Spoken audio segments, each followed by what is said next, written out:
প্রিয় ছাত্রছাত্রীরা, সোমনাথদার কোচিং সেন্টারে তোমাদের সবাইকে স্বাগত। আজকের এই ভিডিওতে থাকছে উচ্চ মাধ্যমিক এবিটিএ টেস্ট পেপার 2024-25 ইতিহাসের এবিটিএ পেজ। দেখো এসি 95-এর এসিকিউ এর সম্পূর্ণ উত্তর সহ আলোচনা, এবং তোমরা ভিডিওটি প্রথম থেকে শেষ অবধি দেখবে। তার মধ্যে আমি পিডিএফের পাসওয়ার্ড বলে দেবো, তোমরা অবশ্যই পিডিএফে ডাউনলোড করে নিয়ে তোমরা প্রিন্ট আউট করে নিতে পারবে। এর আগের যে পেজগুলো রয়েছে আমি এইভাবেই কিন্তু ভিডিও আপলোড করেছি, এই ভিডিও ডেসক্রিপশন বক্সে লিঙ্কে ক্লিক করে অবশ্যই দেখে নিও। তো চলো আমরা ভিডিওটি শুরু করি। তো দেখো 1 নম্বরের প্রশ্ন কি বলছে, কৃষ্ণাঙ্গরা শ্বেতাঙ্গ মানুষের বোঝা, এই ধারণাটি কে প্রচার করেন? লিখবে রুডইয়ার্ড কিপলিং। 2, ভারতের কোথায় কোথায় পর্তুগিজ বাণিজ্য কুটি গড়ে উঠেছিল? লিখবে বোম্বাই, কোচিন, বেসির এবং হুগলিতে। 3, কোন মার্কিন সেনাপতি সর্বপ্রথম জাপানে পদার্পণ করেন? লিখবে কমোডোর পেরি। অথবা প্রশ্ন, কোন দেশ মশলা দ্বীপপুঞ্জ নামে বিখ্যাত ছিল? লিখবে ইন্দোনেশিয়ার মালাক্কা দ্বীপপুঞ্জ।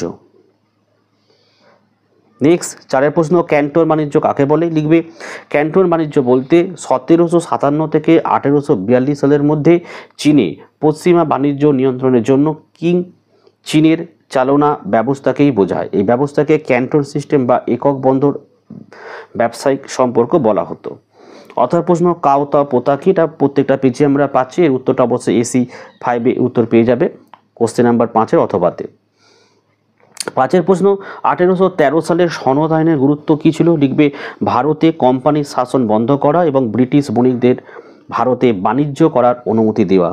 6 প্রশ্ন, নব্যবঙ্গীয় কারা? লেখো 19বিংশ শতাব্দীতে হিন্দু কলেজের অধ্যাপক হেনরি লুই ভিভিয়ান ডিরোজিয়ের আদর্শ দ্বারা প্রভাবিত হয়ে যে একদল উগ্র আদর্শ এবং সংস্কারবাদী যুবক পাশ্চাত্য সভ্যতার অনুকরণ করতে শুরু হয়েছিল, তারা নব্যবঙ্গ নামে পরিচিত।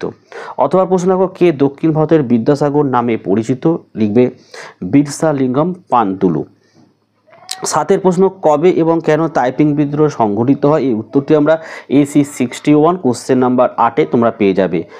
8 প্রশ্ন, ইন্ডিয়ান মিরর পত্রিকা কে প্রকাশ করেন? লিখবে দেবেন্দ্রনাথ ঠাকুর।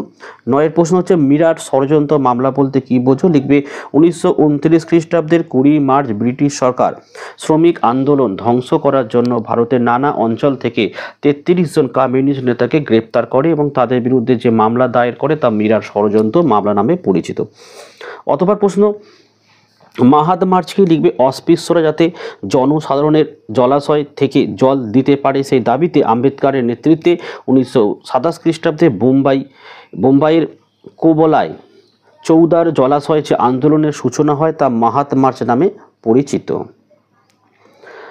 10 প্রশ্ন হচ্ছে tata iron and steel company কত খ্রিস্টাব্দে স্থাপিত হয়? লিখবে 1907 খ্রিস্টাব্দে। 11, গান্ধীজি কোন প্রস্তাবকে একটি ফেল করা ব্যাংকের অনুকূলে প্রদত্ত চেক বলে বর্ণনা করেছেন? লিখবে ক্রিপস প্রস্তাবকে। অথবা প্রশ্ন, কার নেতৃত্বে অন্তর্বর্তী সরকার প্রতিষ্ঠিত হয়? লিখবে জওহরলাল নেহরুর নেতৃত্বে। 12, ভিয়েতনাম কত খ্রিস্টাব্দে স্বাধীনতা লাভ করে? লিখবে 1945 সালের 2 সেপ্টেম্বর। অথবা প্রশ্ন, এশিয়ার সর্বপ্রথম প্রতিষ্ঠিত কমিউনিস্ট পার্টি কোনটি? লিখবে চীনা কমিউনিস্ট পার্টি। 13, বার্লিন অবরোধ কি? এর উত্তরটি আমরা অলরেডি আপলোড করেছি, এসি 61-এ তোমরা পাবে কোশ্চেন নাম্বার 13-র অথবাতে। অথবা প্রশ্ন দেখো, সুয়েজ সংকট সমাধানের জন্য কোন ভারতীয় বিদেশমন্ত্রী লন্ডন সম্মেলনে যোগ দেন? লিখবে VK কৃষ্ণ মেনন। 14, বলছে কতগুলি রাষ্ট্র ন্যাটো চুক্তি স্বাক্ষর করে? লিখে 12টি রাষ্ট্র। 15, দেখো আলজেরিয়া কত সালে স্বাধীনতা লাভ করে? 1962 সালে। অথবা প্রশ্ন দেখো, স্বাধীন বাংলাদেশের প্রথম প্রধানমন্ত্রী কে ছিলেন? লিখবে তাজ উদ্দিন আহমেদ। 15, দেখো সার্ক কি? উত্তর এটা আমাদের এসি 61 কোশ্চেন নাম্বার 16-তে তোমরা পেয়ে যাবে, অলরেডি ভিডিও আপলোড করা হয়েছে। দেখো এই ছিল আজকের ভিডিও ভালো লাগলে একটি লাইক করো এবং চ্যানেলে নতুন হলে চ্যানেলটিকে সাবস্ক্রাইব করো। পাশে দেখা বেল আইকন প্রেস করে অল নোটিফিকেশনটাকে অন করো, যাতে আমি যখনই কোনো ভিডিও আপলোড করি সবার প্রথম যেন তোমার কাছে পৌঁছে যায়। তো আজকের ভিডিও আমি এখানে শেষ করলাম। তোমরা প্রত্যেকে ভালো থেকো এবং সুস্থ থেকো।